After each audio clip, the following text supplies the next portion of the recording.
ଜଗନ୍ନାଥ ପିଲାମାନେ ଭଲ ଅଛ ତ? ମୁଁ ଆଶା କରୁଛି ତମମାନେ ନିଶ୍ଚୟ ଭଲ ଥିବ। ଦେଖ ଆଜି ତମ ବହିର ତୃତୀୟ ଶ୍ରେଣୀ ଭାଷା ମହକ ବହିର ଅଧ୍ୟାୟ 3 ପଠନ ନିମନ୍ତେ ଦିଆହେଇଛି।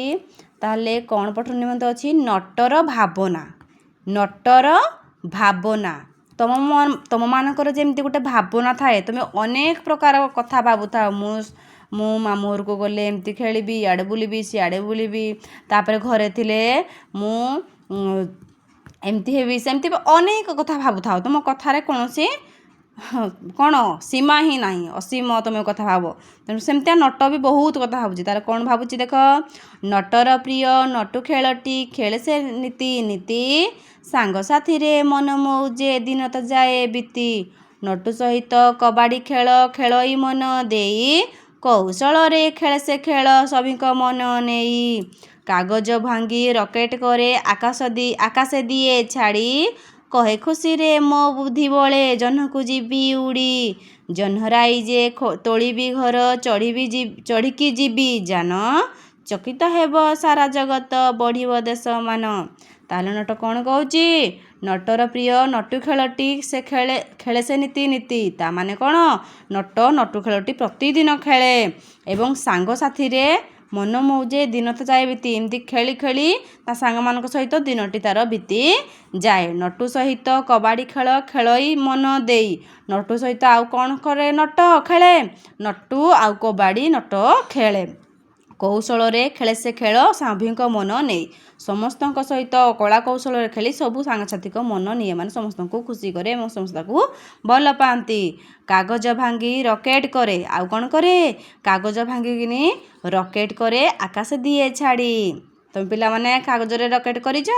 ଏମିତି ସିଏ ବି ଆକାଶକୁ କ'ଣ କରେ? ଉଡ଼େଇ ଦିଏ। କହେ ଖୁସିରେ ମୋ ବୁଦ୍ଧି ବଳେ ଜହ୍ନକୁ ଯିବି ଉଡ଼ି। ସେଇ କାଗଜକୁ ଉଡ଼େଇକି କୁହେ ମୁଁ ସେଇ କାଗଜରେ ଜହ୍ନ ପାଖକୁ ଉଡ଼ିଯିବି। ଜହ୍ନରାଇ ଯେ ତୋଳିବି ଘର ଚଢ଼ିକି ଯିବି ଯାନ। ସେ ମନେ ମନେ କ'ଣ କହେ? ମୁଁ ଜହ୍ନ ରାଜ୍ୟରେ ଘର କରିବି ଏବଂ ଚଢ଼ିକି ଯିବି। ଏଇଠାରୁ ଜହ୍ନ ରାଜ୍ୟକୁ ଯାନ ଚଢ଼ିକି ଯିବି। ଚକିତ ହେବ ସାରା ଜଗତ ବଢ଼ିବ ମୋର ମାନ। ଚକିତ ହେବ ମାନେ ଆଶ୍ଚର୍ଯ୍ୟ ହେବେ ସାରା ଜଗତ, ଏ ଦୁନିଆ ଆଶ୍ଚର୍ଯ୍ୟ ହେବ, ବଢ଼ିବ ମୋର ମାନ, ମୋର ସମ୍ମାନ ବଢ଼ିଯିବ। ଏମିତି ସେ ନଟୁ ବିଭିନ୍ନ କଥା ଭାବୁଥାଏ। ହେଲା, ବୁଝିଲ ପିଲାମାନେ? ତାହେଲେ ଭିଡ଼ିଓ ଯଦି ତୁମକୁ ଭଲ ଲାଗିଲା ଅଧିକରୁ ଅଧିକ ସେୟାର କରନ୍ତୁ, ସବସ୍କ୍ରାଇବ୍ କରନ୍ତୁ, ଲାଇକ୍ କରନ୍ତୁ। ଲାଇକ୍ କରିବାକୁ ଜମା ଭୁଲିବେନି। ପିଲାମାନେ ତୁମମାନେ ମଧ୍ୟ ଅନେକ ଭାବନା ଭାବିଥିବ, ଅନେକ ମଧ୍ୟ ଭାବ। ତୁମ ଭାବନା ଅନୁସାରେ ହିଁ ତୁମେ ଯଦି ଆଗକୁ ବଢ଼ିବା ପାଇଁ ଚାହୁଁଛ, ଅନେକ କଥା ଭାବିବ ଏବଂ ସେଇ ଭାବନାକୁ କେମିତି ପୂରଣ କରିବ। ଯେଉଁ ଭାବନା ଭାବୁଥିବ ଯେଉଁଟାକି ଆମର ସକ୍ଷମ ଭିତରେ ଥିବ। ତେଣୁ ସମସ୍ତେ ଚିନ୍ତା କରିବାଟା ଠିକ୍ ଏବଂ ସେହି ଚିନ୍ତାକୁ କିଭଳି ଭାବରେ ଆମେ ଆଶା ପୂରଣ କରିବା। ଆଶା ପୂରଣ କରିବାକୁ ହେଲେ ଆମକୁ ମନ ଦେଇ ପାଠ ପଢ଼ିବାକୁ ହେବ। ମନ ଦେଇ ପାଠ ପଢ଼ିବା, ଗୁରୁଜନମାନଙ୍କୁ ସମ୍ମାନ ଦେବା, ତା ସହିତ ସାଙ୍ଗସାଥି ସମସ୍ତଙ୍କ ସହିତ ମିଳିମିଶି ଚଳିବା। ଘରେ ହେଉ, ବିଦ୍ୟାଳୟରେ ହେଉ, ଆଉ ସାହି ପଡ଼ିଶା ସମସ୍ତଙ୍କୁ ଖୁସି ଦେବା ଏବଂ କାହାରି ମନରେ କଷ୍ଟ ଦେବା ନାହିଁ। ଏତିକି କଲେ ଆମ ଭାବନାରେ ଯାହା ଥିବା ଆମେ ସମସ୍ତଙ୍କ ଆଶୀର୍ବାଦରେ ଉପରକୁ ଯିବା। ବୁଝିଲ ପିଲାମାନେ? ଭିଡ଼ିଓକୁ like, share, subscribe. Thank you.